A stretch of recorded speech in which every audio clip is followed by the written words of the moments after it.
Ce matin, dans cette famille, c'est l'heure du petit déjeuner. Comme chaque jour, l'on pense aux travaux champêtres. Aujourd'hui, ils seront en compagnie d'Esaü, le sieur du village. Quelques kilomètres plus loin, à travers les pistes sinueuses, ils se retrouvent enfin au champ. Il y a belle lurette qui n'a pas été visitée. La raison d'être dans ce lieu n'est pas pour ce régime de bananes mûres. À travers ce feuillage sauvage, autre chose bien précieuse est visée. Ça, c'est mon travail. Depuis l'enfance, je n'ai pas beaucoup fréquenté, mais c'est avec ça que je m'en sors pour nourrir ma famille. Avec des années d'expérience et plusieurs arbres abattus, Esaü est conscient des dangers permanents qu'impose son métier. Il lui faut de la prévoyance et un maximum de prudence. Pendant ce temps, l'arbre vit ses derniers instants avant son abattage. En termes de technologie avancée, je peux faire ce qu'on appelle l'abattage contrôlé. Donc, c'est-à-dire, cet arbre va bondir à plus de 2 mètres de la tige. Donc, en levant les entailles, et puis je vais la couper comme il faut. Il suffira de quelques minutes pour que tout s'arrête dans un bruit assourdissant.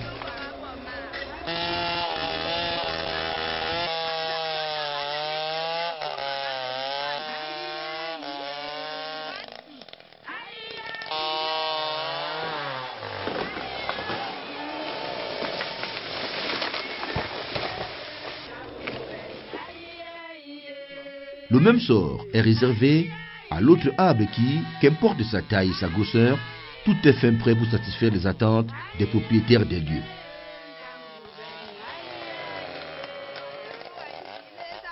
Pour le cas échéant, les arbres abattus sont destinés à la fabrication du charbon. Pour ce faire, un travail préparatoire doit être fait en amont. Préparer un gabarit. Ça va nous permettre de prendre les dimensions pour le tronçonnage de ce bois destiné à la production du charbon. Ça réussit donc pour part également de ce que ces dimensions sont réussies. Là, c'est le bout de 1 mètre que nous allons couper pour favoriser le déplacement rapide.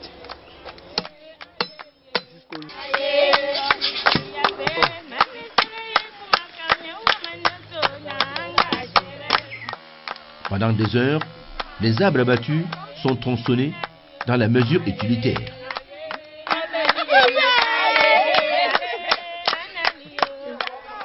Dans ce village de charbonniers, l'abattage des arbres est monnaie courante et leur transformation est immédiate pour la fabrication du charbon. Après avoir abattu le bois, on tronçonne aux dimensions. Après, nous appelons nos frères de l'association nous aider à entasser. Après avoir entassé, nous devons le brûler en principe pour avoir du charbon.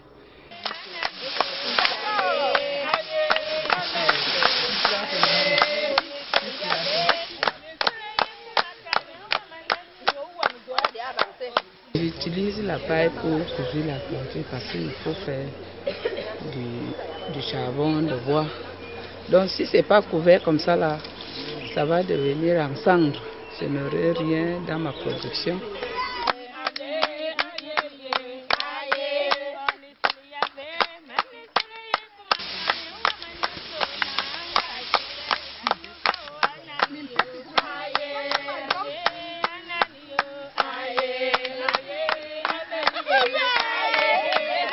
Le bois entassé doit être brûlé et cela nécessite des techniques particulières.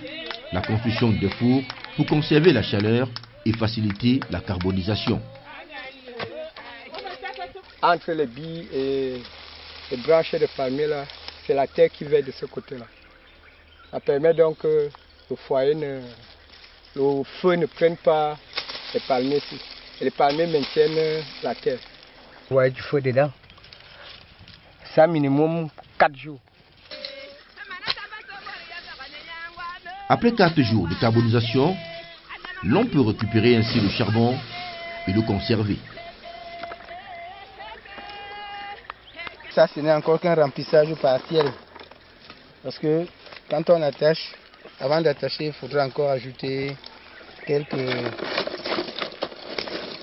morceaux de charbon. À Ekimbie, la production du charbon est une affaire de tous et reste le seul moyen par excellence pour se faire de l'argent et pour de nombreux efforts. C'est un travail tellement pénible. C'est bien rentable parce que depuis que j'ai commencé à tirer, je me retrouve à plus de 100 000 francs déjà. Et que de rester bras croisés à la maison, bien de courir après un homme, je préfère le faire. Je suis déjà à 100, tant pour moi, à 56 sacs déjà. Une activité rentable au vu de la quantité de charbon produite chaque jour. Mais au-delà de ça, le secteur reste mal organisé et la grande partie du charbon est illégale. Et même le conditionnement laisse à désirer. Comme ici, les sacs de charbon exposés en bordure de route sous diverses intempéries. En outre, l'activité a une influence négative sur l'environnement et une anarchie dans la gestion équitable des forêts. Pour pallier à ce manquement, Action for Sustainable Development, en abrégé ASD, une organisation de la société civile, en a fait son cheval de bataille. Et pour ce faire, 3 sites expérimentaux autour de Yaoundé ont été choisis, notamment à Kak, sur la route d'Obala, et Boko, et Ekimbie, près d'Hawaï. L'objectif principal est d'organiser le secteur de la production du charbon. Ce four, grâce à sa cheminée, nous permet à réduire beaucoup de temps. La différence est que ce four va lentement et te sort un très bon charbon. Ça sort un très bon charbon par rapport à la traditionnelle. La production de charbon de bois entraîne la destruction d'environ 8 hectares de forêt par an. Ceci est dû aux méthodes traditionnelles utilisées par les charbonniers. C'est pourquoi ASD a pensé à former les charbonniers en une méthode améliorée de production de charbon. Dans le cadre de ce projet, c'est la technique casamançaise que nous avons choisie.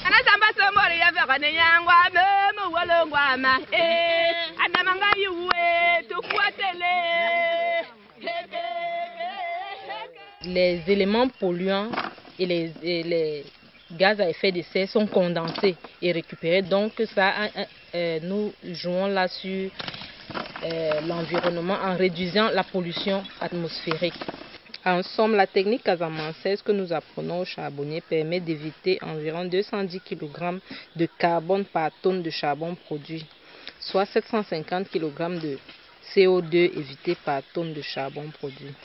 Le produit que cette cheminée nous donne permet à utiliser dans le bois pour les bâtiments. Bâtiments comme pour tôler la maison, les lattes pour mettre dans les lattes pour que les chalassons ne les mangent, ne bouffent plus. La nouvelle méthode qu'on nous a formée nous a amené beaucoup d'avantages. Par rapport à ceci, avant, on entassait, on ne connaissait pas très bien comment il fallait empiler le bois. Alors que maintenant, nous le connaissons déjà très bien. Ensuite, on nous a appris comment utiliser le fût, alors qu'avant, on ne le connaissait pas. Et le moniteur qui nous a formés nous a appris comment maîtriser le feu pour que ça ne se perce pas. Alors qu'avant, ça se perçait et on avait trop de pertes. Il faut vraiment avoir une bonne méthode pour faire sortir ce charbon. Mais ici, là, tu sors un très bon charbon. Surtout expérimenter l'agroforesterie avec l'acacia comme plante principale qui a fait ses preuves sur d'autres cieux. Acacia mangium est une fabacée qui a été choisie dans le cadre de ce projet grâce à ces 3 vertus qui sont... Elle a une capacité de croissance rapide, elle permet de fixer l'azote, donc elle a une capacité de fertiliser le sol et elle donne du bon bois pour la production du charbon de bois. À Akak, c'est ce site marécageux où se pratique déjà la culture maraîchère que ASD a eu l'opportunité de lancer son projet. Et tout commence par un approvisionnement en terre fertile. Cette terre noire est différente de la terre de tous les jours, la terre rouge, parce qu'elle est riche en humus de type mule. C'est un substrat approprié pour la sylviculture. Nous sommes ici sur le site de la pépinière du village Akak 1. Comme vous pouvez le constater, nous avons commencé à mettre notre mélange de terre plus sable dans les sachets. Comme vous pouvez le voir, nous avons déjà fait 3 bandes. Une bande contient 500 sachets. Donc nous avons déjà fait 1500 sachets qui correspondent à 1500 plants d'acacia. Un bon nombre de personnes, il s'agit de ce groupe de personnes qui, après une formation théorique, se sont donné rendez-vous sur ce site du projet pour peaufiner ce qu'elles auront appris. Notre association, c'est l'association des femmes unies pour le développement d'Akak 1. C'est pour regrouper les femmes, pour que ces femmes nous seront développées. ASD est venu pour nous réunir, pour nous apprendre à faire comment faire les arbres, produire le charbon. Cette phase importante implique quelques efforts supplémentaires de la part des encadreurs sous le regard attentif des participants. Tout commence par la préparation du propagateur.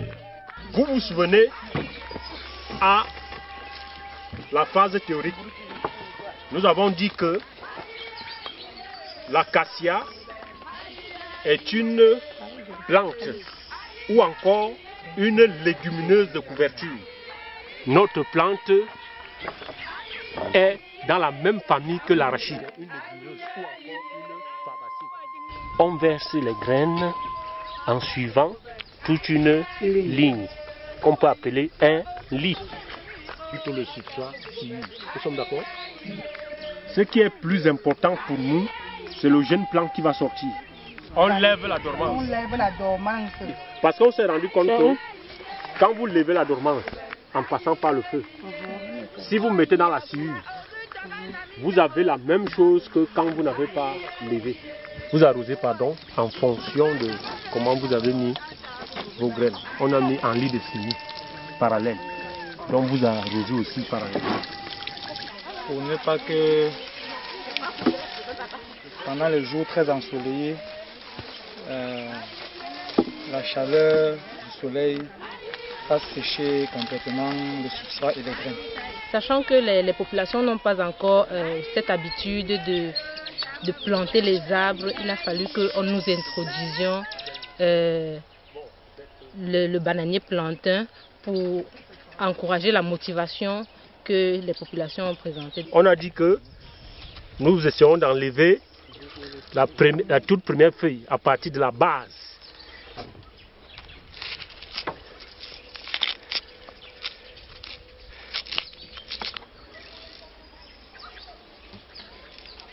Pour réussir notre expérimentation, on doit détruire ce méristème apical pour que les méristèmes secondaires commencent à repartir, ou bien les nouveaux tifs. Notre machette doit atteindre le centre où se trouve le méristème apical. Autant de quartiers, autant de plants que nous avons isolés. Donc au lieu d'aller acheter les rejets partout, vous-même vous produisez vos propres rejets. En réalité, quand vous mettez votre rejet dans le substrat qui est la sciure, vous devez faire des lignes. On fait ça en ligne. Quand vous allez venir vérifier 1 mois et demi plus tard, vous allez vous rendre compte que ça va quitter facilement. Nous couvrons notre propagateur. J'ai appris comment le faire, comme ils m'ont appris à le faire. Donc, qui veut dire que mon champ sera vraiment plein de plantains et ma terre sera fertile à cause des acacias. Cet enseignement m'a beaucoup formé. D'abord au niveau des acacias, qui sont des plantes des plans qui nous aident premièrement à faire le charbon à la longue puisque les arbres nous manquent déjà. Nous avons bénéficié de l'aide qui va nous aider à pouvoir être autonomes nous-mêmes, à acheter du charbon. We are happy. As we are here in this farm today, we are very happy for these people that they have come today to be with us in this farm.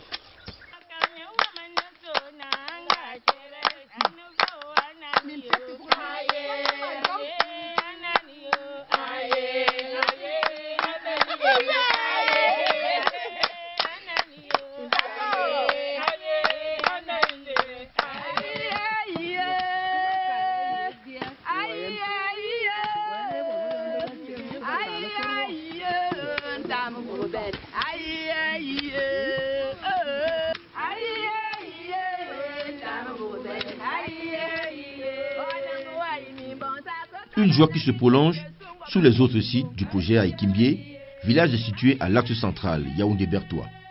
Tout comme les homologues d'Akak, le groupe de charbonniers a reçu une formation et un encadrement de l'ASD. Sur ce site, beaucoup de choses sont avancées. Ça, c'est l'acacia qui sort déjà. Voici, ça, c'est déjà prêt à transplanter à la pépinière là-bas. Une visite de la pépinière, un mois après leur mise en sachet. Les plants d'acacia ont beaucoup évolué. De même, dans le propagateur, les pifs ont poussé. Les rejetons prêts à l'exploitation. Après avoir fait le parage et le décortiquage des rejets baïonnettes, nous faisons le parage et nous le mettons dans le propagateur. 30 à 40 jours après, voici ce qu'on observe. On observe des jeunes plants qui poussent tout autour de notre rejet dont nous avons mis dans le gémois. Ici, c'est la phase de sévrage. Le sévrage consiste à extraire les jeunes plants qui ont poussé tout autour du méristème axillaire afin de les transplanter en pépinière. Pour cela, on peut utiliser un couteau ou tout le matériel nécessaire, ceci bien tranchant.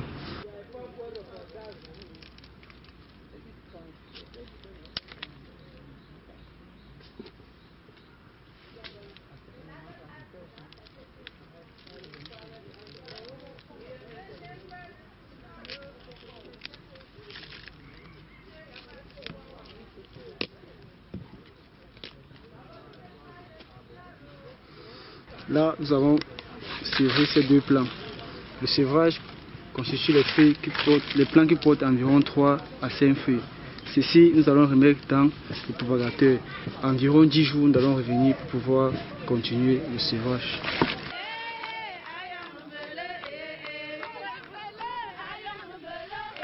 Sortis du propagateur, les jeunes plants sont conservés dans les sachets dans l'attente d'être distribués aux charbonniers à la fierté de ceux-ci.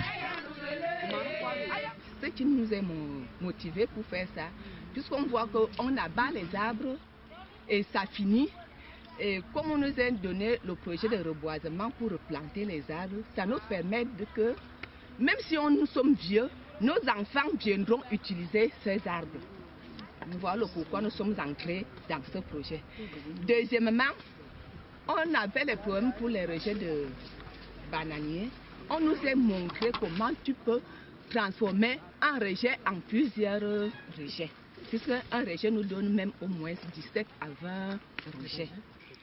On a eu le contact avec le Jeff qui nous ont aidés à faire notre charbon. Ils nous ont soutenus avec un fonds de 500 000 qu'on fait l'effort de se partager entre nous les femmes chaque mois. Donc ça nous permet de couper le bois. Là on fait nos champs. Donc les bois abandonnés, les bois morts qu'on ne peut non plus brûler. Parce que maintenant ça revient à notre avantage. Ça nous fait bien garder nos familles. Nous sommes venus encourager nos femmes et nos sœurs pour, dans cette association pour qu'il y ait la force. Comme vous avez vu, que les femmes ne peuvent pas faire ces choses seules, sans l'homme. La raison sur laquelle nous sommes là. 3 mois plus tard, Les plants d'acacia ont commencé une croissance appréciable sous le grand soin quotidien des membres de l'association, principaux bénéficiaires. Certains de ces plants ont regagné cet espace de Arjachère, alloué dans le cadre de ce projet et offert gracieusement par la communauté de Kimbié. Ici sera expérimentée une nouvelle technique d'agroforesterie grâce à la plante d'acacia. À partir de 3 ans, on va avoir un fût assez considérable. À 5 ans déjà, on peut, quand il y a manque d'arbres, on peut déjà à partir de 5 ans le couper pour faire notre bois d'œuvre.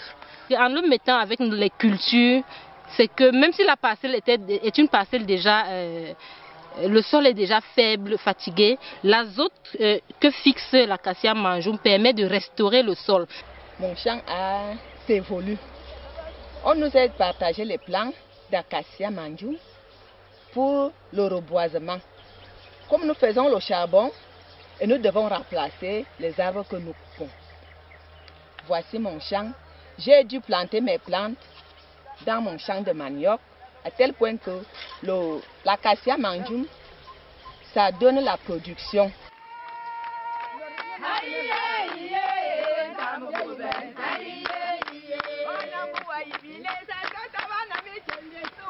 Hormis ces différents partenaires, l'ONG Action for Sustainable Development ASD mène des actions avec le soutien du ministère des Forêts et de la Faune. Et la visite du délégué départemental sur le site du projet reste une marque positive des résultats constatés. Pleinement satisfait de l'axe d'intervention dans le cadre de la préservation de nos forêts, dans le cadre de la production du charbon. Vous tous, vous connaissez la situation que nous vivons avec les changements climatiques. C'est dans cet aspect, c'est dans ce sillage que s'inscrit de tels projets. En outre, à Kimbié a été construit un hangar qui désormais servira de point de collecte du charbon. Car depuis longtemps, le charbonnier souffre de manque d'organisation dans le secteur d'exploitation. Dans notre association, on faisait le charbon et on faisait ça personne par personne.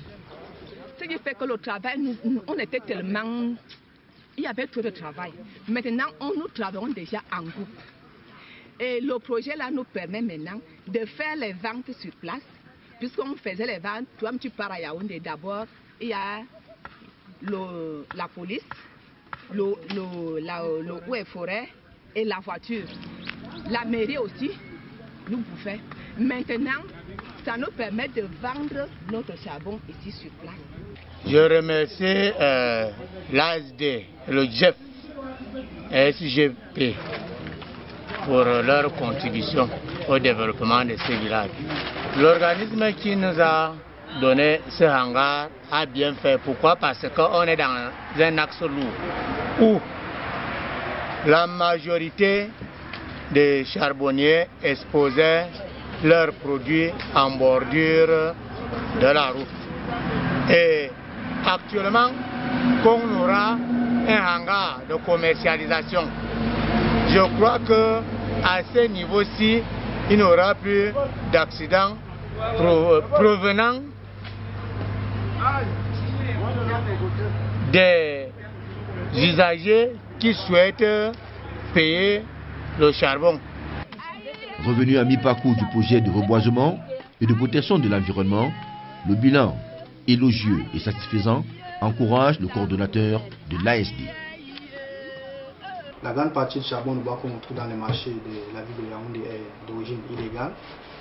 C'est pourquoi dans le cadre de ce projet, nous avons également mis l'accent sur la sensibilisation. Au niveau de chaque village, nous avons pu regrouper les producteurs de charbon autour d'une association que nous avons légalisée. Nous avons également pu mettre en relation ces producteurs de charbon avec les détenteurs de permis. Ça, c'était grâce à l'appui de la GIZ COPESFE. Notre ambition est que cette initiative s'inscrive dans la durée. C'est pourquoi actuellement nous sommes en train d'explorer les possibilités de pouvoir dupliquer cette expérience dans d'autres villages, dans d'autres cours de production de charbon de bois autour de Yaoundé. Et à cet effet, je tiens à remercier tous les partenaires qui nous accompagnent sur le terrain, notamment le ministère des Forêts et de la Faune, pour toutes les facilités qu'il nous offre, le Jeff Morgan Programme pour leur appui financier et la GIZ Pro PSFE.